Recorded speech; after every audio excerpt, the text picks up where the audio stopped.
नमस्कार. आज एका महत्त्वपूर्ण विषयावर चर्चा करण्यासाठी आम्ही आज तुमच्यासमोर आलेलो आहोत. हा व्हिडिओ खूप महत्त्वाचा आहे.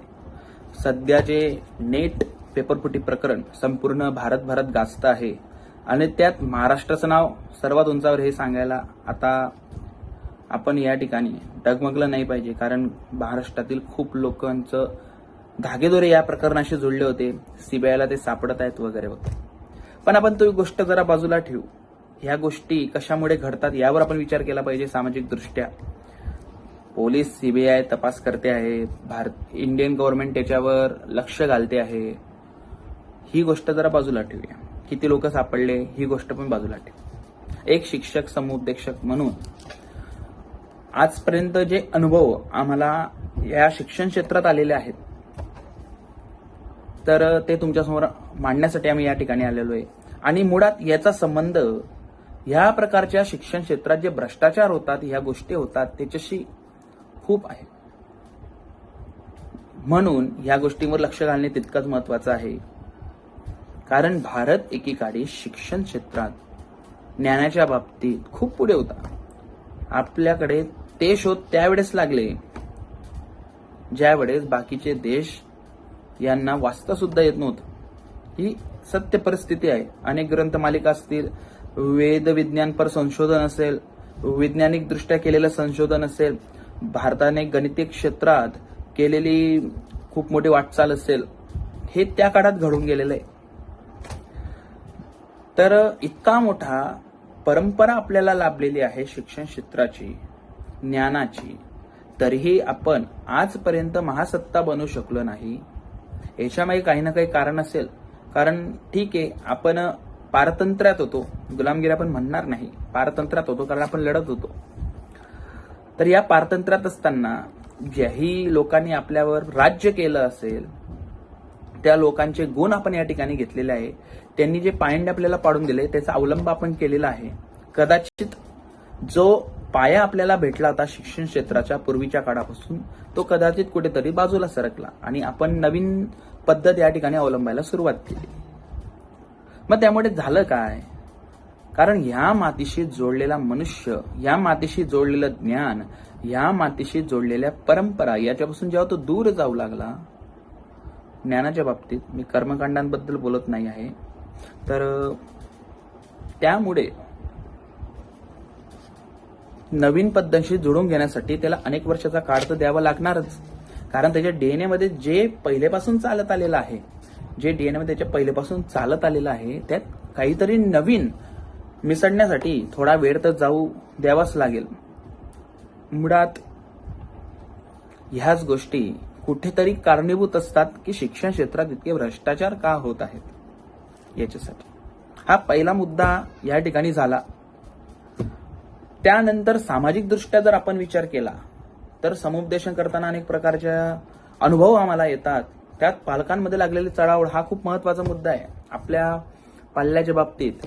कारण प्रत्येक पालकाला वाटत असतं की आपला मुलगा पुढे असला पाहिजे.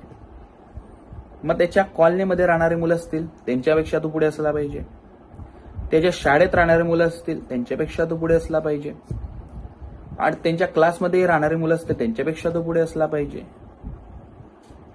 सर्व गोष्टींमध्ये तो पुढे असला पाहिजे म्हणून त्याची ती पहिल्यापासूनची चाललेली धडपड असते. आणि असे उदाहरणं येतात की 2-2, 2.5 वर्षाच्या मुलांना सुद्धा या ठिकाणी क्लासला टाकण्यासाठी पालक धडपडत असतात. त्याच्या ज्ञानेंद्रियांचा, बुद्धीचा चांगला विकासही झालेला नसतो, तेवढ्यात त्याला क्लासला टाकण्यासाठी खरं म्हणजे ज्ञानेंद्रियाचा विकास हा घरातूनच करून घेतला जातो. त्याच्या आई वडिलांकडून, त्याच्या घरातल्या सदस्यांकडून, त्याच्याशी निसर्गाशी असलेलं नातं, त्याचे आपल्या नातलगांशी असलेलं नातं, समाजाशी असलेलं नातं, आणि हे नाते जोपासत असताना त्याला अनुभव हे दिले जातात की आपल्याला पुढे जाऊन कसं वागायचं आहे. आणि त्यातून तो घडतो. आणि नंतर तो शाळेत जातो, शाळेतून प्राथमिक शाळेतून माध्यमिक शाळेतून कॉलेजला अनेक प्रकारचे लोक त्याला भेटतात. त्याच्यामुळे त्याच्या जीवनात होणारा परिणाम आणि बदल हा वेगळी गोष्ट आहे. पण पाल्यांची चढाओढ याला खूप मोठी जबाबदार आहे. कारण प्रत्येक पालकाला वाटतं की त्याचा मुलगा हा सर्वात पुढे असला पाहिजे. मग तो कसाही असो, बुद्धिमत्तेच्या बाबतीत तो कसाही असो, त्याची बुद्धी चालो न चालो, त्याला त्या विषयामध्ये इंटरेस्ट असो ना असो, ह्या गोष्टीचा विचार पालक हे करत नाहीत. त्यांचा फक्त एकच की याला परीक्षेत चांगले मार्क भेटले पाहिजे. त्यामुळे पालक हे पाल्यांकडून इतकं काही करून घेतात, धडपड करून घेतात, सुप्त गुणांना वाव देणं सोडून फक्त ना फक्त पुस्तकी शिक्षण देण्यामागे, लोकांना दाखवण्यासाठी, कारण दुसरे लोकही विचारणार तेच, कारण ते सुद्धा इतके शिक्षित नाहीत, त्यासाठी ते धडपडत असतो. म्हणून पालकांची लागलेली चढाओढ, मार्क्ससाठी चाललेली धडपड ही कुठेतरी याला कारणीभूत आहे. मग याच्यातनं मग शिक्षण क्षेत्रात ते जो भ्रष्टाचार आहे, हा सुद्धा खूप मोठा जबाबदार आहे. मग तो कोणता? मग त्या शिक्षक जेव्हा नोकरीसाठी कोणत्या महाविद्यालयात विद्यालयात जातात, गव्हर्नमेंटच्या अंडर असलेल्या, तेव्हा त्यांच्याकडनं पैसे मागितले जातात वगैरे. या गोष्टीवर कोणी बोलत नाही. तर शिक्षक भरतीमध्ये पैसे घेऊन शिक्षक भरणे, त्याचा गुणवत्तेचा विचार न करणे, हा पण एक महत्वाचा पैलू याच्या मागे आहे. कारण मी अनेक शिक्षक पाहिले जे व्यसनी आहेत. ते दिवसभर मुलांना शिकवता का नाही शिकवता, त्यांच्या शाळेत मुलं आहेत की नाही आहेत, जे पण आहेत त्यांना ते चांगलं शिक्षण देतात की नाही देतात ते माहित नाही. पण हे रात्री दारूच्या अड्ड्यावर असतील, दिवसभर यांच्या तोंडात तंबाखू असेल, पुढे असतील. शिक्षक फक्त शिकवताना चांगला नसला पाहिजे, तो त्याच्या वागणुकीवरूनही चांगला असला पाहिजे. ही गोष्ट कुठेतरी आता धुळीस मिळालेली. त्यामुळे येणारी पिढी कशी घडेल ते शिक्षकापासूनच घडते, म्हणून ती कशी घडेल याबद्दल आपण सांगू शकत नाही. त्यामुळे शिक्षण क्षेत्रातला जो भ्रष्टाचार आहे हा खूप वाढला मागच्या काही वर्षात, म्हणजे मागच्या 50 ते 60 वर्षात विचार करा. तर शिक्षकांना पैसे देऊन भरणे, मग तो कसाही असो गुणवत्तेच्या विचारणा करणं भरणे, मग तो काय करतो शाळेत, कसा शिकवतो, त्याला गव्हर्नमेंटने पगार चालू असतो, त्याला माहिती तो सेफ आहे, मुलांना तो समजून घेतो का नाही घेतो, या गोष्टीकडे त्याचं लक्ष असतं का नसतं. त्यानंतर त्याला लागलेली व्यसनता आणि या व्यसनाधीनतेतून तो मुलांना काय शिकवत असेल. काही मुलं, काही जे शिक्षक असतात तोंडात गुटखा खाऊन, विमल खाऊन सरास आपल्या मुलांसमोर, विद्यार्थ्यांसमोर बसलेले असतात आणि त्यामुळे त्यावर काय परिणाम होतात हे आपण सांगायला नको. मग ज्या वेळेस अशी परिस्थिती निर्माण होते, मग त्यावेळेस पालक हे क्लासेसकडे वळतात. मग पहिल्याच्या काळी क्लासेसमध्ये एक इतकं म्हणजे आता हे व्यावसायिकीकरण झाले क्लासेसमध्ये. पूर्वीच्या काळी तसं नव्हतं. ठीक आहे, ज्याला शिक्षक म्हणून नोकरी भेटली नाही तो क्लास टाकायचा. शिक्षक ही त्याची शिक्षण देणे आणि शिकविणे ही त्याची हॉबी होती आणि हॉबी तो जोपासत होता. आणि ती हॉबी जोपासता आणि अलीकडच्या काळात तर त्या शिक्षणाचं व्यावसायिकीकरण झालं, त्याच्यातही कॉम्पिटिशन झाली. आजही गल्लोगल्ली क्लासेस आहेत. त्याच्यातनं काय झालं, व्यावसायिकता निर्माण झाली आणि यात मोठमोठे ब्रँड आलेले आहे शिक्षण क्षेत्रात. आणि ते ब्रँड आल्यामुळे जे गव्हर्नमेंट टीचर आहेत यांच्यावरचा भार कमी झालेला आहे. मग त्यात जिल्हा परिषदच्या शाळा असतील, 11वी 12वीचे शिकवणारे शिक्षक असतील, काही सरकारी शाळा असतील, सरकारी अनुदानित,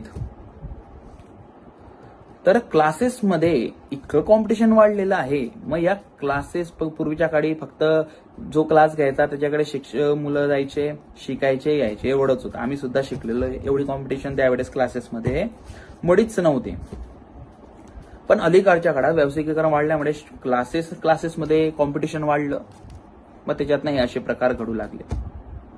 आपल्या क्लासेसचं ब्रँड टिकवायचं असेल तर आपल्या मुलांना काहीतरी वेगळं द्यावं लागेल आणि पालकांना सुद्धा ते घ्यायचंच आहे. का घ्यायचं आहे? काहीही करून आपल्या मुलाला चांगले मार्क्स भेटले पाहिजे. गैरमार्गाने जर तो काही मार्क्स मिळवत असेल तो आता तर पुढच्या शिक्षणाला प्रवेश घेऊन गेल चांगल्या कॉलेजेसला, पण तिथे त्याचं डोकं चालेल का हा विचार नाही करत कोणी. आणि पालक सर्रास मुलांना 10वीचे पेपर असतील, 12चे पेपर असतील, आम्ही स्वतः डोळ्यांनी बघितलंय, पालक सर्रास कॉप्या पुरवण्यासाठी येतात, गैरमार्गाचा अवलंब करतात. ज्या पालकांनी आपल्या मुलांना चांगलं शिक्षण दिलं पाहिजे, चांगले संस्कार दिले पाहिजे, ते जसे वागतात मार्क्स पाडण्यासाठी, की आपल्या मुला मार्क्स पडावे म्हणून ते कॉप्या पुरवायला येतात. हे जे नीट पेपर फुटी प्रकरण जे झालंय, जो गैरमार्ग अवलंबला गेलाय, तो त्याचं एक उदाहरण आहे. कारण पालक घ्यायला तयार आहेत, क्लासवाले द्यायला तयार आहेत, कारण त्यांना त्यांचा ब्रँड टिकवायचा आहे. म्हणून असे जे काही प्रसंग असतात ते घडतात आणि त्यामुळे शिक्षण क्षेत्राला गालबोट लागतो. हा गालबोट काही साधा सुद्धा गालबोट नाहीये. जे गैरमार्गावर अवलंबतात त्यांना काही वाटणार नाही, ज्यांना फक्त मार्क्स पाहिजे त्यांना काही वाटणार नाही. पण जे मनापासून या गोष्टीचा विचार करतात ना, की त्यांच्यासाठी ज्ञान हे खूप महत्वाचं साधन आहे, जे देशाचा विचार करतात, या देशाला पहिल्यांदा पुढे घेऊन जायचं आहे, या देशातील युवा हा बुद्धिमान असावा ज्यांना वाटतं ना, त्यांनाच याची किंमत कळेल, बाकीच्या लोकांना कळणार नाही. बाकीच्या लोकांसाठी हा एक इन्सिडेंट, जसे प्रत्येक इन्सिडेंट घडतात त्यासारखाच एक इन्सिडेंट आहे, बाकी काही नाही. पण आपल्या देशाला जर आपल्याला प्रगत राष्ट्रांच्या यादीत बसवायचं असेल, पुढे घेऊन जायचं असेल, तर आपण यासाठी खूप प्रयत्न केले पाहिजे. ज्ञान हे ज्ञानासारखंच घेतलं पाहिजे, गैरमार्गाने नाही, प्रामाणिकपणे, आणि जे येत असेल ते घेतलं पाहिजे. जे येत नाही त्यात एफर्ट्स घेऊन फायदा नाही. तुम्ही गैरमार्ग अवलंबा, पण त्याचा काही उपयोग नाही. या दृष्टीने प्रत्येक पाल्याने विचार करायला हवा. शिक्षण क्षेत्रातही ज्यांच्या संस्था आहेत, शाळा आहेत, यांना सुद्धा विचार करायला पाहिजे. कारण तुमच्या शाळेतनं विद्यार्थी घडणार आहे, देशाचे भविष्य घडणार आहे. कुठेतरी तुम्ही विचार केला पाहिजे. मग तुम्ही जे शिक्षक भरत आहात तो बुद्धिमान असावा, मुलांच्या भावना समजणारा असावा, तसेच त्यांना पुढे घेऊन जाणारा, देशाचे विचार करायला लावणारा असावा. याच्यावर तुम्ही भर दिला पाहिजे. आणि तुम्ही जर प्रामाणिकपणे शिक्षकाला त्याचं कार्य करण्यासाठी प्रोत्साहन दिलं, चांगल्या शिक्षकांना लावलं, तर मुलांना पालक हे क्लासला टाकणारच नाहीत. कारण तुमची शिक्षणाची पातळी खालवली म्हणून लोकांनी क्लास हा मार्ग बघितला त्याच्यावर. आणि क्लासवाल्यांना पण सांगू इच्छितो, तुम्ही जो बाजार मांडलेला आहे, तुम्ही प्रॅक्टिकल शिक्षण देत नाहीत, तुम्ही फक्त थेअरी शिकवता मुलांना. आम्ही स्वतः शिक्षण क्षेत्रात काम करतो, आम्ही स्वतः डोळ्यांनी बघितले. तुम्ही प्रॅक्टिकल शिक्षण देत नाही, तुम्ही फक्त ना फक्त थेअरी शिकवतात, बाकी काही नाही. आणि याच्याने तुम्हाला वाटत असेल खूप मुलं घडतील, नाही.